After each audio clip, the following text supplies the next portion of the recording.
মাগফিরাত ও আহতদের দ্রুত আরোগ্য কামনা করছি। শহীদ ও জুলাই যোদ্ধাদের অবদানকে গভীর শ্রদ্ধার সাথে স্মরণ করছি। প্রিয় সাংবাদিকবৃন্দ, গাজীপুরের অবস্থানগত এবং পরিবেশগত পরিস্থিতি বিবেচনায় অপরাধ বিজ্ঞানের ভাষায় এখানে একটি জটিল পরিবেশ বিরাজমান। স্থানীয় 25 লক্ষ অধিবাসীদের সাথে সারা দেশের বাকি 63 জেলার প্রায় 25 থেকে 30 লক্ষ শ্রমজীবী মানুষ এখানে বসবাস করে। গাজীপুরে জিএমপি এলাকায় ছোট বড় প্রায় 4000 গার্মেন্টস ও অন্যান্য ইন্ডাস্ট্রিজ রয়েছে।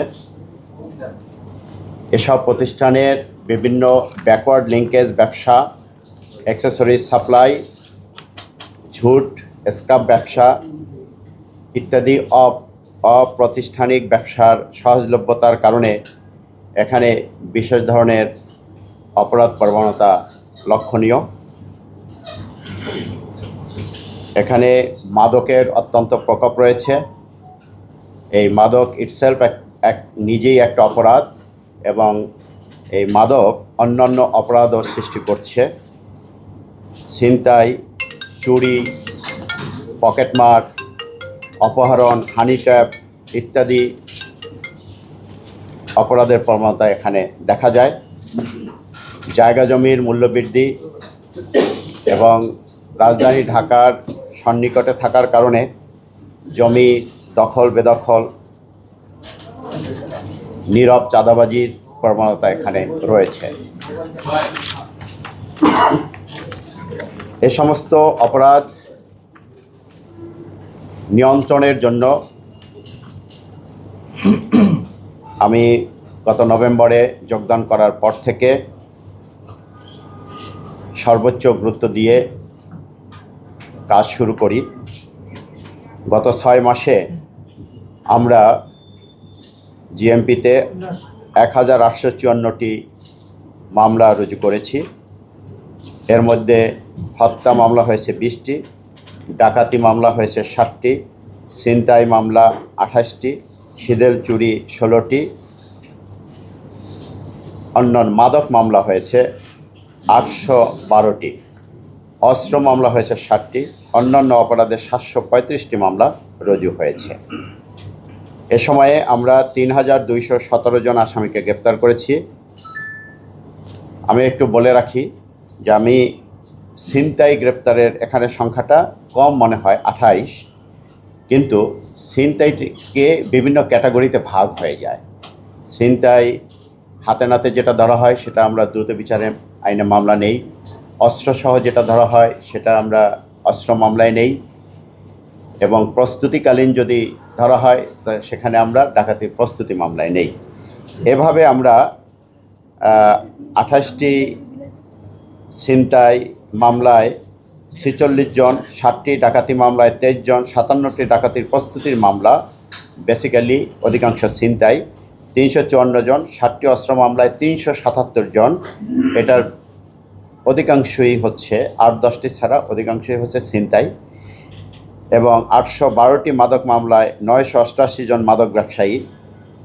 এছাড়া জিএমপি অ্যাক্টে বিভিন্ন ছোটোখাটো অপরাধে আমরা প্রসিকিউশন দেই, সেখানে 911 জন মাদক সেবনকারীকে প্রসিকিউশন দেওয়া হয়েছে। এই সময়ে 10টি অবৈধ আগ্নেয়াস্ত্র উদ্ধার করা হয়েছে, 20 রাউন্ড গুলি, 1 রাউন্ড গুলির খোসা সহ বিপুল পরিমাণ দেশীয় অস্ত্রশস্ত্র উদ্ধার করা হয়েছে। আমরা গত 6 মাসে 51,560 পিস ইয়াবা ট্যাবলেট, 357 কেজি 365 গ্রাম গাঁজা, 1 কেজি 965 গ্রাম হিরোইন, 530 পিস প্যাথিডিন এবং দেশি এবং বিদেশি বিপুল পরিমাণে মদ ও ফেন্সিডিল উদ্ধার করা হয়েছে। ইদানিং আমরা একটা বিষয় লক্ষ্য করছি, নিষিদ্ধ ঘোষিত কিছু সংগঠন তাদের কিছুটা প্রকাশ নানাভাবে আমরা লক্ষ্য করছি। আপনারা জানেন যে সাম্প্রতিক সময়ে দুটা মিছিল হয়েছে নিষিদ্ধ ঘোষিত ছাত্র সংগঠন ছাত্রলীগ ও কার্যক্রম নিষিদ্ধ আওয়ামী লীগ ও তার অঙ্গ সংগঠনের ঝটিকা মিছিল, এবং এই মিছিলগুলো ভাইরাল হয়েছে। তার মধ্যে গত 3 তারিখে ঢাকা ময়মনসিংহ মহাসড়কের ন্যাশনাল পার্ক ভাওয়াল ন্যাশনাল পার্কের সন্নিকটে সীমান্ত এলাকায় একটা ঝটিকা মিছিল হয় অল্প সময়ে। এছাড়া বাসনগাছা এই দুটো সীমান্তে আরেকটা মিছিল হয়, এবং আপনারা জানেন যে এই মিছিলটা সবচেয়ে বেশি ভাইরাল হয়েছে এবং এখানে পুলিশের প্রতি একটা হুমকি দেওয়া হয়েছিল।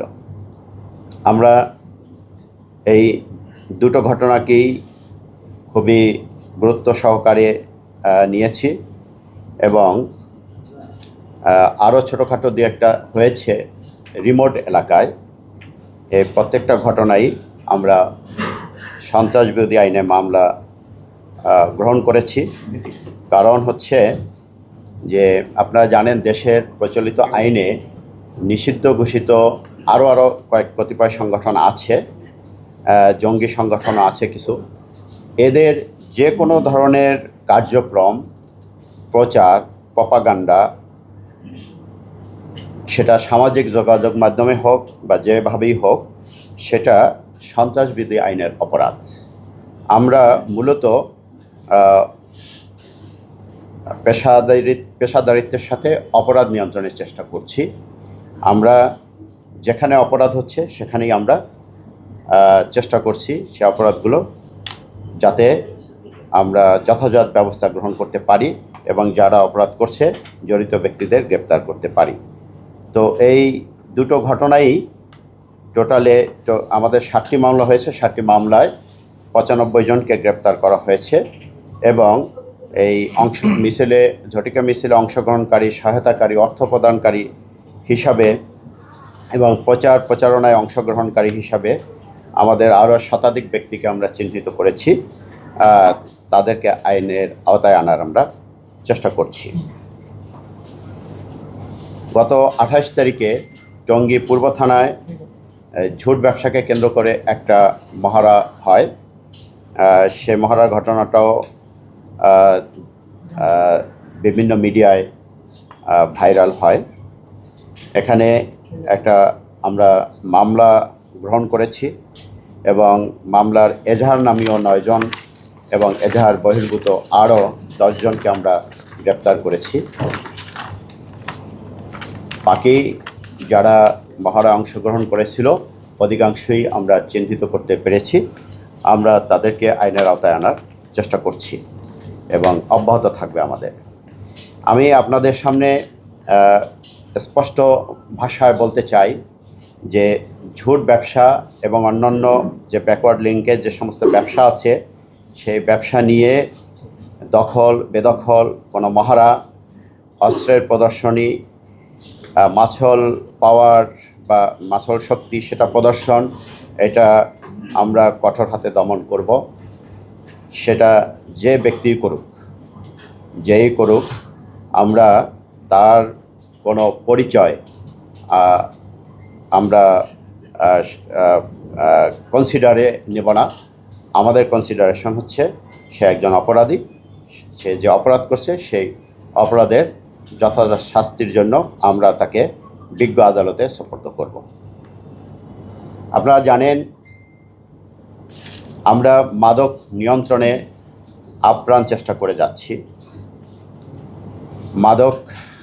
মাদকের বিস্তার এমন জটিল পরিস্থিতিতে পড়ে গেছে যে হাত বাড়ালেই মাদক পাওয়া যায়, এবং এই মাদকের যেরকম চাহিদা আছে একইভাবে সরবরাহ আছে, এবং এই দুইটা লাইনেই যদি আমরা কাজ না করতে পারি সরবরাহ লাইন যদি আমরা কন্ট্রোল না করতে পারি, চাহিদাটাকেও যদি আমরা কন্ট্রোল না করতে পারি, তাহলে মাদক নিয়ন্ত্রণ করা আসলেই কঠিন।